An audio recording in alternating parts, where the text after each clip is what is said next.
Hello दोस्तों, स्वागत है आपका हमारे इस चैनल द स्टडी नाउ पर। अपने यूपी एग्जाम से रिलेटेड अपनी जीके जीएस की क्लासेस को आगे बढ़ाते हुए आज हम आपको जीके की 8वीं क्लास पढ़ाएंगे। जैसा कि 17 क्लासेस हम आपको दे चुके हैं और अब आपका यूपी एग्जाम का जो पेपर है वो 2 दिन और होने हैं, 3 दिन हो ही चुके हैं। तो बस इन्हीं दोनों लोग इस 2 दिन में जिसका पेपर है वो ज़रूर देख लें और जिनका हो चुका है वो भी देख लें, क्योंकि आने वाले किसी भी एग्जाम में ये जीके जीएस और हिंदी के क्वेश्चन पूछ सकते हैं। तो चलिए दोस्तों, शुरू करते हैं वीडियो बिना लेट किए।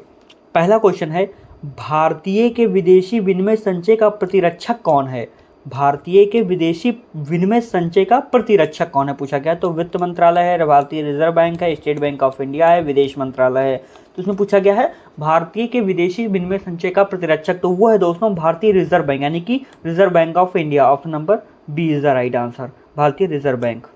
नेक्स्ट क्वेश्चन है, अंतर्राष्ट्रीय योग दिवस कब मनाया जाता है? अंतर्राष्ट्रीय योग दिवस कब मनाया जाता है? 20 जून को, 23 जून को, 22 जून को, 21 जून को। तो दोस्तों आप लोग जानते होंगे कि अंतर्राष्ट्रीय जो योग दिवस मनाया जाता है वो 21 जून को मनाया जाता है। Option number D is the right answer. Next question है, निम्नलिखित में से किसी महिला व्यक्तित्व को ओलंपिक में डबल मेडलिस्ट होने का सम्मान प्राप्त हुआ है? पूछा गया है निम्नलिखित में से किसी महिला व्यक्तित्व को ओलंपिक में डबल मेडलिस्ट होने का सम्मान प्राप्त हुआ है। पूछा है कौन? साक्षी मलिक, साइना नेहवाल, कर्णम मल्लेश्वरी, पीवी सिंधु। तो पूछा गया है जो है वो किसे प्राप्त हुआ है? तो ये प्राप्त हुआ है दोस्तों पीवी सिंधु जी को। पीवी सिंधु को क्या प्राप्त हुआ है? ओलंपिक में डबल मेडलिस्ट हैं, यानी कि ओलंपिक में इन्होंने डबल मेडल जीता है और उसका होने का सम्मान प्राप्त हुआ है। Option number D is the right answer. Next question है, जैन धर्म के संस्थापक हैं आर सुधर्मा, महावीर स्वामी, पार्श्वनाथ, ऋषभदेव। पूछा गया जैन धर्म के जो है संस्थापक कौन है? तो दोस्तों जैन धर्म के संस्थापक हैं Rishabhdev. Option number D is the right answer. Next question है, सिप्री की रिपोर्ट के अनुसार भारत परमाणु हथियारों के मामले में किस देश से आगे निकल गया है? SIPRI यानी कि एक रिपोर्ट है, तो ही पूछा गया है SIPRI यानी कि सिप्री के रिपोर्ट के अनुसार भारत परमाणु हथियारों के मामले में किस देश से आगे निकल गया है? चीन, रूस, उत्तर कोरिया, पाकिस्तान। तो वो निकल गया है दोस्तों अब Pakistan. Option number D, Pakistan से जो है परमाणु हथियारों के मामले में भारत जो है अब आगे निकल आया है सिप्री के रिपोर्ट के अनुसार। तो option number D is the right answer. Next question है, ऐसी स्थिति में जब राज्य विधानसभा के अध्यक्ष को अपनी सीट रिक्त करनी हो, वह त्यागपत्र देना हो, हस्तलेख में हस्ताक्षर सहित निम्नलिखित में से किसे सौंपेगा? मतलब वो जो है अपना जो इस्तीफा देना होगा तो वो किसे देगा? अपने हस्ताक्षर यानी कि साइन करके वो इस्तीफा किनको देंगे? राज्य के राज्यपाल को, राज्य के विधि एवं न्याय मंत्री को, राज्य की विधानसभा के उपाध्यक्ष को, राज्य के मुख्यमंत्री को। तो वो देंगे दोस्तों उपाध्यक्ष को, यानी कि वो अध्यक्ष थे तो ये जो है विधानसभा के अध्यक्ष है तो वो उपाध्यक्ष को देंगे। Option number C is the right answer. Next question है, भारत में कन्याकुमारी अवस्थित है भूमध्य रेखा के दक्षिण में, कर्क रेखा के उत्तर में, मकर रेखा के दक्षिण में, भूमध्य रेखा के उत्तर में। तो पूछा गया है भारत में कन्याकुमारी। तो कन्याकुमारी आप लोग जानते होंगे दोस्तों बिल्कुल एकदम साउथ में पड़ता है, एकदम बिल्कुल साउथ साइड तमिलनाडु में लगता है ये कन्याकुमारी। तो ये पूछा गया है कि कर्क रेखा के कहाँ है? तो वो जो है मतलब कर्क रेखा या मकर रेखा, ये पूछा गया है कि कहाँ पर पड़ता है। तो वो भूमध्य रेखा के उत्तर में है दोस्तों, भूमध्य रेखा के उत्तर में पड़ता है। Option number D is the right answer.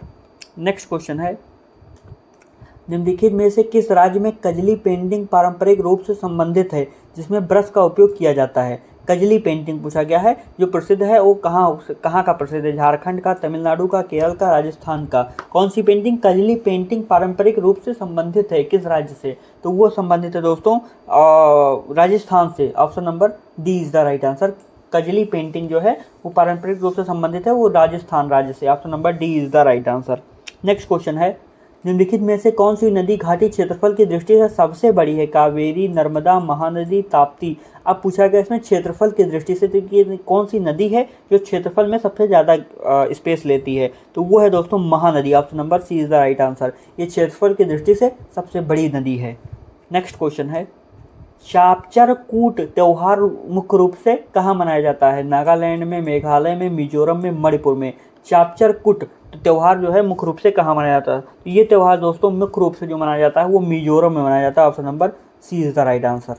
Next question है, भारत के उत्तर पश्चिमी मैदान में पश्चिमी विक्षोभ से होने वाली वर्षा की मात्रा क्रमशः कम होती जाती है। अब पूछा गया भारत के उत्तरी पश्चिम मैदान में पश्चिमी विक्षोभ से होने वाली वर्षा की मात्रा क्रमशः कम होती जाती है। अब पूछा गया किस दिशा से किस दिशा के में कम होती जाती है? पूर्व से पश्चिम की ओर, पश्चिम से पूर्व की ओर, उत्तर से दक्षिण की ओर या दक्षिण से उत्तर की ओर। तो ये जो कम होती है दोस्तों, ये होती है पश्चिम से पूर्व की ओर। ऑप्शन नंबर बी, पश्चिम से पूर्व की ओर। Option number B is the right answer. Next question है, भारत में सुनहरी क्रांति किससे संबंधित है? ऊन उत्पादन से, तिलहन उत्पादन से, पर्यटन उत्पादन से, बागवानी से। भारत में सुनहरी क्रांति किससे संबंधित है? तो ये संबंधित है दोस्तों बागवानी से। Option number D is the right answer, बागवानी से। कौन सी क्रांति? सुनहरी क्रांति। नेक्स्ट क्वेश्चन है, उत्तर प्रदेश की कौन सी निम्नलिखित जनजाति दीपावली को शौक के रूप में मनाती है? सहरिया, बैगा, परहिया, थारू। अब पूछा गया कौन सी जनजाति जो है दीपावली, जो हमारे लोग में खुशियों का पर्व होता है, लेकिन ऐसी जनजाति भी है जो दीपावली को शौक के रूप में मनाती है। तो वो पूछा गया कौन सी जनजाति है? तो वो जनजाति है दोस्तों ऑप्शन नंबर डी, थारू जनजाति। Option number D is the right answer. Next question है, निम्नलिखित में से कौन सा देश अफ्रीका महाद्वीप अवस्थित नहीं है? अफ्रीका महाद्वीप में अवस्थित नहीं है। गैबन, गुयाना, गिनी बिसाऊ। तो पूछा गया कौन सा महाद्वीप जो है अवस्थित नहीं है? तो वो नहीं अवस्थित दोस्तों Guyana. Option number Guyana, option number B is the right answer. ये देश जो है अफ्रीका महाद्वीप में स्थित नहीं है। नेक्स्ट क्वेश्चन है, संविधान के किस अनुच्छेद में अनुसूचित जाति से संबंधित पूर्वी पायों एवं सकल मुद्दों की जांच हेतु राष्ट्रीय आयोग गठन करने का प्रावधान है? तो पूछा गया कौन से अनुच्छेद में है? अनुच्छेद 350, अनुच्छेद 355, अनुच्छेद 338, अनुच्छेद 336। तो ये है दोस्तों ऑप्शन नंबर डी, अनुच्छेद 338 में। ऑप्शन नंबर सी, अनुच्छेद 338 में कौन सा प्रावधान है? अनुसूचित जाति से संबंधित सभी पूर्वी पायों के लिए सकल मुद्दों की जांच हेतु राष्ट्रीय आयोग गठित करने का प्रावधान है। तो option number C is the right answer.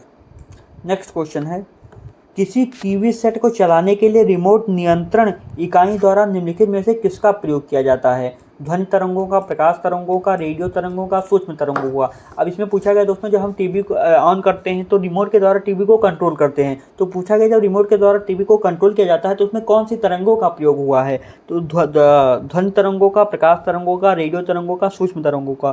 तो इसमें दोस्तों जो प्रयोग होता है वो रेडियो तरंगों का प्रयोग होता है। Option number C is the right answer, radio तरंगों का।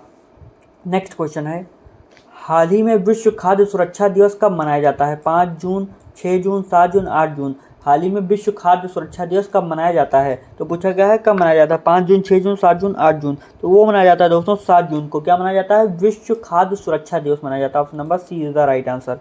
नेक्स्ट क्वेश्चन है, निम्नलिखित सब्जियों में सर्वाधिक विटामिन सी पाया जाता है? मिर्च में, टमाटर में, मटर में, मूली में। विटामिन सी पूछा गया सब्जियों में सबसे ज़्यादा किस में पाया जाता है? तो वो पाया जाता है दोस्तों टमाटर में। Option number B is the right answer. टमाटर में जो है अधिक मात्रा में विटामिन सी पाया जाता है।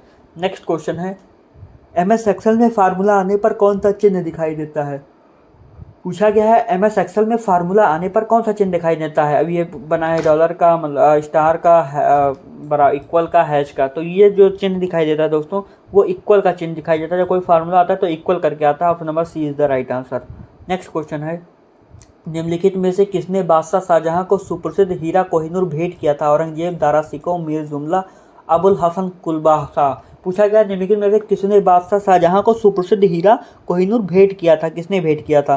तो वो किया था दोस्तों ऑप्शन नंबर सी, मीर जुमला ने। Option number C is the right answer. इन्होंने जो है बादशाह शाहजहां को जो है कोहिनूर हीरा भेंट में दिया था। नेक्स्ट क्वेश्चन है, दुर्गापुर, भिलाई और राउरकेला स्टील संयंत्र स्थापित किए गए थे?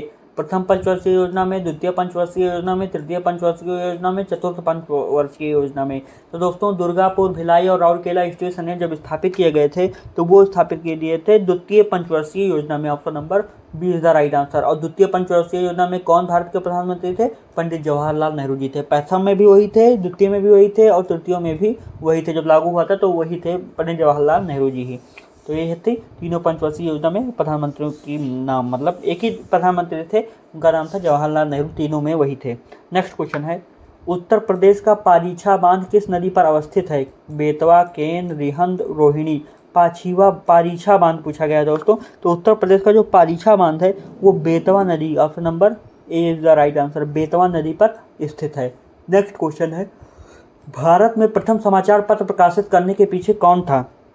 पूछा गया भारत में प्रथम समाचार पत्र प्रकाशित करने के पीछे कौन था? दीनबंधु मित्र, जेम्स आंगस्ट हिक्की, हेमचंद्राकर, हरिश्चंद्र मुखर्जी। पूछा गया भारत में प्रथम समाचार पत्र, तो पूछा गया किसने प्रकाशित किया था, यानी कि उसके पीछे किसका हाथ था? तो वो था दोस्तों जेम्स ऑगस्टस हिक्की, यानी कि और इंग्लैंड के थे James Augustus Hicky. Option number B is the right answer. Next question है, रेणुकूट कहाँ जाना जाता है? ताप बिजली घर है, तो इस्पात उद्योग है, तो एल्यूमिनियम उद्योग है, सीमेंट उद्योग हो। तो रेणुकूट तो पूछा क्या है, कहाँ जाना जाता है, किसके लिए जाना जाता है? तो रेणुकूट जो जाना जाता है वो एल्यूमिनियम उद्योग हेतु जाना जाता है। Option number C is the right answer.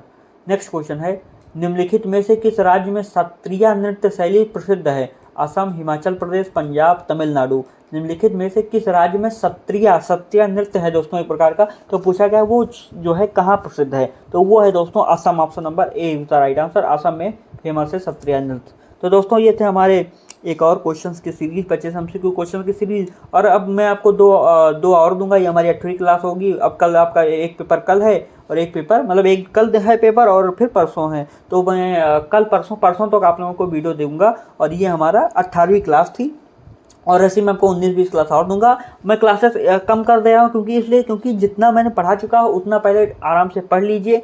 ना पढ़ पाएँ, जैसे अगर नहीं पढ़ पाएँ तो अगर उसके बाद भी पढ़ लीजिए, आपका एग्ज़ाम खत्म हो जाता है उसके बाद भी हमारी पूरी सीरीज़ देख सकते हैं, क्योंकि वो इंपॉर्टेंट होने वाली हैं। चाहे इस एग्ज़ाम में, यूपी एग्ज़ाम में तो मोस्ट इंपॉर्टेंट थी ये सारी, लेकिन और सभी एग्ज़ाम में इंपॉर्टेंट हो सकते हैं। जैसा कि पेट का एग्ज़ाम हुआ, रेलवे का पेट का एग्ज़ाम आने वाला है, रेलवे का हुआ, या कई सारे एग्ज़ामों में इंपॉर्टेंट ही रहेंगी। तो दोस्तों आशा करता हूँ आपको वीडियो पसंद आई होगी और वीडियो के अंत तक बने रहने के लिए आपका बहुत बहुत धन्यवाद।